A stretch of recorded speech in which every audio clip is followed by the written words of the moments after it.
Hello बच्चों, आज हम लोग 10th क्लास के थ्योरम नंबर 10 पढ़ने जा रहे हैं। यह थ्योरम 2023 में पूछेगा।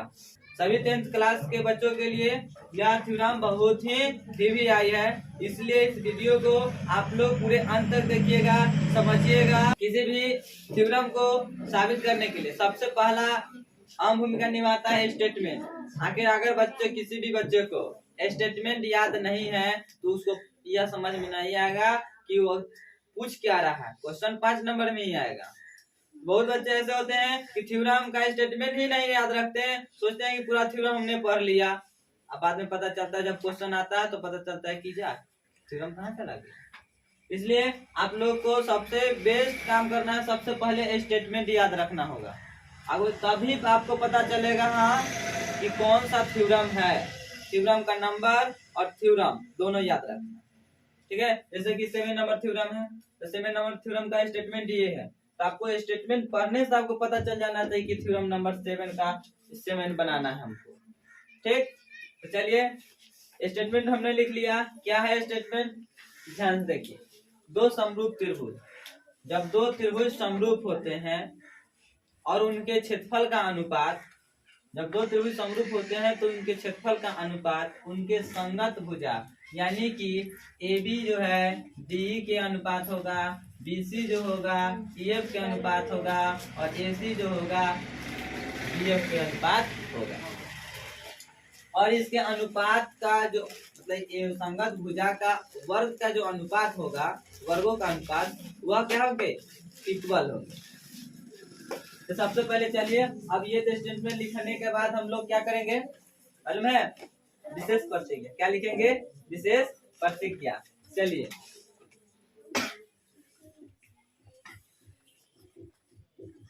विशेष प्रतिज्ञा में क्या लिखिएगा कि त्रिभुज ABC त्रिभुज DEF का समरूप है।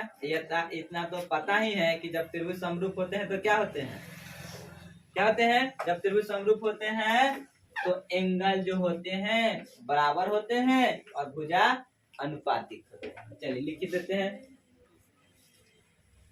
क्योंकि त्रिभुज ABC समरूप है त्रिभुज DEF के, तो इसलिए एंगल A बराबर एंगल D, इस एंगल को, ये एंगल जो है यानी कि एंगल A जो है एंगल D के बराबर है, एंगल B जो है एंगल E के बराबर। क्या है, देखिए एंगल B बराबर है एंगल E, और ये जो है बाबूआ देख लीजिए ध्यान से, एंगल C जो है किसके बराबर है, एंगल F के, तथा भुजाएं तो अनुपातिक है, तो इसको समीकरण 1 मान लेंगे, ठीक है। उसके बाद भुजा अनुपातिक है यानी कि AB बटा में, बोलिए AB बटा में DE बराबर BC बटा में, बोले BC बटा में EF बराबर AC बटा में DF, AC बटा में DF। इतना तो पता चला गया। ये हमारा समीकरण कितना हो गया, 2 हो गया, ठीक है। चलिए जब आपके पास विशेष प्रतिज्ञा जब आप लिख लीजिएगा तो उसके बाद आप लिखिएगा हमें क्या साबित करना है। साबित क्या करना है, आप कैसे पता चलेगा, तो लास्ट में बताया जाएगा कि भुजाओं के वर्गों का अनुपात बराबर होते हैं। कभी स्टेटमेंट में ही पता चल जाता है कि हमें सिद्ध करना क्या है, ठीक। चलिए लिख देते हैं, हमें साबित करना है कि AB के स्क्वायर बटा में DE के स्क्वायर बराबर BC के स्क्वायर बटा में EF के स्क्वायर, AC के स्क्वायर बटा में DF के स्क्वायर। यही आपको साबित करना है। चलिए जब कोई ऐसा थ्योरम है जिसमें आपको रचना ही नहीं करना पड़ेगा, लेकिन अधिकांशतः थ्योरम में आपको रचना करना पड़ेगा। 10th में 10 थ्योरम पढ़ना है मूल NCERT पैटर्न के अनुसार से, लेकिन ऊपर में काफी अधिक है, ठीक है। थ्योरम 10 ही पढ़ना है मेन थ्योरम, मगर ऊपर में काफी अधिक है पढ़ना। आपको थ्योरम बता रहे हैं, ऊपर में भी बता देते हैं। देखिए यहाँ पे रचना करना। क्या हमने रचना किया? त्रिभुज एबीसी के शीर्ष ए से एएम लंब बीसी पर डाला। त्रिभुज डीईएफ के शीर्ष डी से डीएन लंब ईएफ पर डाला। ठीक, चलिए लिखते हैं। क्या हमने लिखा? बोलिए। रचना, रचना में क्या लिखा हमने? त्रिभुज ए बी सी के शीर्ष, बोलिए, ए से ए एम लंब बी सी पर डाला तथा त्रिभुज डी ई एफ के शीर्ष डी से बोलिए कहाँ डाले? डी से डी एन लंब ईएफ पर डाला। ठीक, यहाँ तक हम लोग कर लिए। देखिए आगे हम लोग को प्रमाण लिखना। क्या लिखना है? प्रमाण। जब प्रमाण कैसे लिखेंगे ध्यान से देखिए। प्रमाण, मेन बाबू होता है प्रमाण। प्रमाण जब सबको समझ में आ जाएगा बहुत बढ़िया होगा, क्योंकि प्रमाण ही मेन है। देखिए इसमें क्या करेंगे, सबसे पहले क्या करना है हमको? दिया क्या है? देखिए दो समरूप त्रिभुज, जब दो त्रिभुज समरूप होंगे तो उनके क्षेत्रफल का अनुपात। तो सबसे पहले क्या निकालेंगे? क्षेत्रफल का अनुपात। त्रिभुज ए बी सी का क्षेत्रफल, बोलिए। त्रिभुज ए बी सी का क्षेत्रफल क्या होगा? त्रिभुज ए बी सी का क्षेत्रफल, बोलिए 1/2 गुने आधार गुने ऊंचाई। आपको तो फॉर्मूला पता ही है ऊंचाई। तो देखिए 1/2 गुने आधार कितना है आपका? देखिए आधार किस पर लंब है? इतना तो पता ही होगा कि उसी पर वही आधार भुजा होता है, वही भुजा आधार होता है जिस पर लंब हो। तो लंब किस पर है? बीसी पर। कौन लंब है? एम लंब है, तो आपका लंब ऊंचाई क्या हो जाएगा? एम हो जाएगा। आधार क्या हो जाएगा? बीसी हो जाएगा। चलिए लिखिए, आधार क्या है? बीसी गुने एम क्या हो जाएगा? एम समीकरण, यहाँ 1 माने थे आप, ये 1, यहाँ 2, तो इसको क्या मानिएगा? 3। ठीक, उसके बाद त्रिभुज डी एफ का क्षेत्रफल क्या हो जाएगा? 1/2 गुने आधार क्या हो जाएगा? बोलिए होगा EF गुने लंब क्या हो जाएगा? ऊंचाई DN। ये समीकरण 4 हो जाएगा। ये समीकरण 3 हो जाएगा। समीकरण 3 और समीकरण 4। समीकरण 3 भागे समीकरण 4 की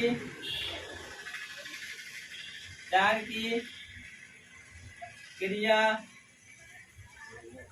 करने पर, ठीक, 4 की क्रिया करने पर क्या होगा? त्रिभुज ए बी सी का क्षेत्रफल बट्टा में त्रिभुज डी एफ का क्षेत्रफल बराबर। देखिए आधार की ये क्षेत्रफल कितना है? बोलिए 1/2 गुने BC गुने AM बटा में 1/2 गुने AC, सॉरी AC नहीं है, यहाँ EF है, EF गुने DN। अब देखिए 1/2 से 1/2 कट गया तो बराबर में आपको क्या आया? BC बटा में EF गुने AM बटा में DN। क्या बात है, चलिए देखिए इतना अच्छा समझ में आ गया। अब ये समीकरण 5 निकल गया।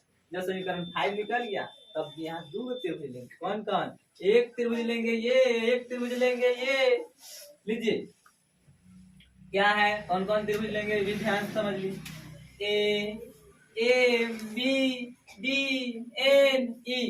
देखिए त्रिभुज A M B तथा त्रिभुज D N E में क्या लेंगे? देखिए होगा आपको समीकरण 1 से पता चल जा रहा है।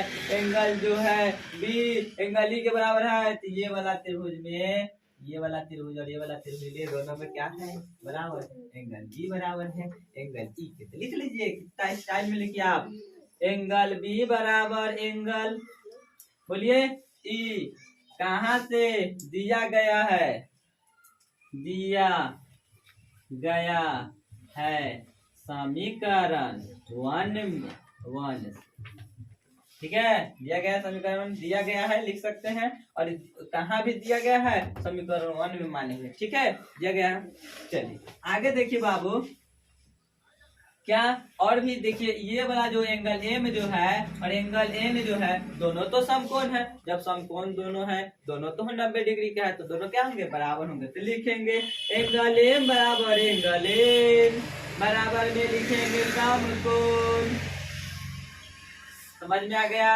अब पता ही आपको है दो त्रिभुज समरूप कैसे होते, यानी यदि दो त्रिभुज तभी समरूप हो या तो उनके भुजाएं अनुपातिक हो और कोण बराबर हो।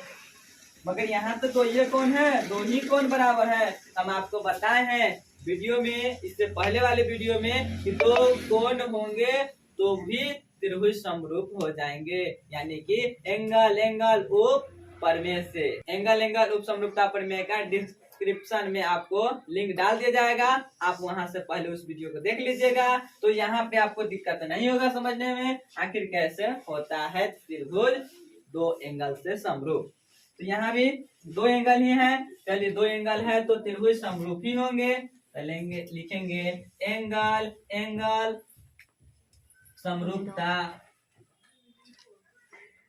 एंगल समरूपता उप प्रमेय से क्या हो जाएंगे, जब दो त्रिभुज के दो एंगल बराबर हो तो त्रिभुज क्या होंगे, समरूप होंगे। तो लिख देंगे त्रिभुज एम डी समरूप होंगे त्रिभुज डी एन, बोलिए डी एन ई के। इतना तो पता ही है कि जब दो त्रिभुज समरूप होते हैं तो भुजाएं क्या होती है, अनुपातिक होती है। देखिए ये बी यानी कि पहला तीसरा, डी ई यानी कि पहला तीसरा अनुपातिक, ए बी बटा में, बोलिए बउआ डी ई बराबर क्या होंगे। अब देखिए पहला दूसरा ए एम बटा में डी एन। हो बउआ देखिए आपको समीकरण 2 में क्या दिया गया है, ए बी बटा में डी जो बराबर है बी सी बटा में ई एफ हो। यहाँ लिखेंगे चूंकि ए बी बटा में डी बराबर क्या है, बोलिए बी सी बटा में D E F, B C बटा में ई एफ।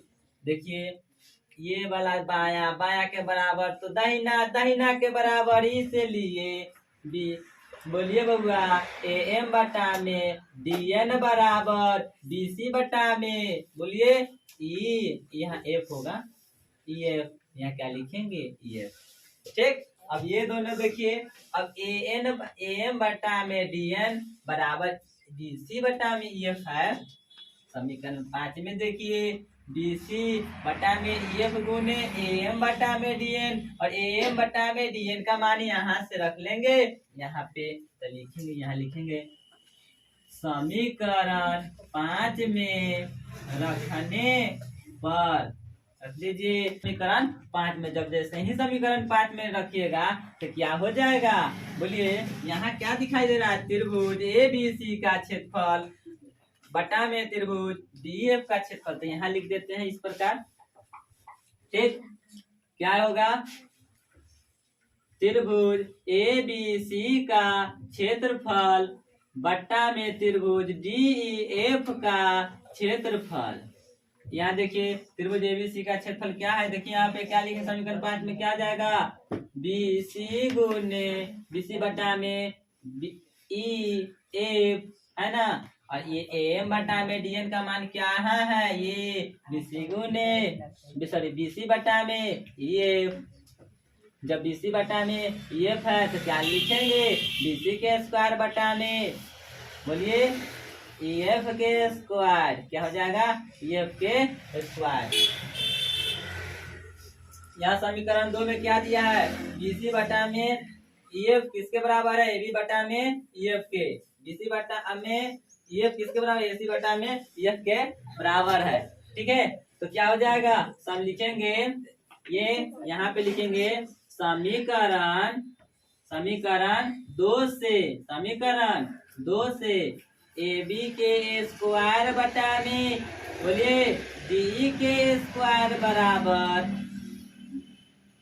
बीसी के स्क्वायर बटा में, यहाँ है बीसी के स्क्वायर बटा में एफ के स्क्वायर बराबर एसी के स्क्वायर बटा में डीएफ के स्क्वायर साबित करना था। बी के स्क्वायर बटा में डी के स्क्वायर बराबर बीसी के स्क्वायर बटा में ईएफ के स्क्वायर बराबर एसी के स्क्वायर बटा में डीएफ के स्क्वायर। यही ना आपका प्रूफ हो गया, सिद्ध हो गया। यहाँ लिख देंगे प्रूव्ड। अगर वीडियो अच्छी लगी हो तो दीपक क्लासेस वैशाली यूट्यूब चैनल को लाइक कीजिए, सब्सक्राइब कीजिए, शेयर कीजिए उस बच्चों को जो इस साल 2023 में एग्जाम देने वाले हैं।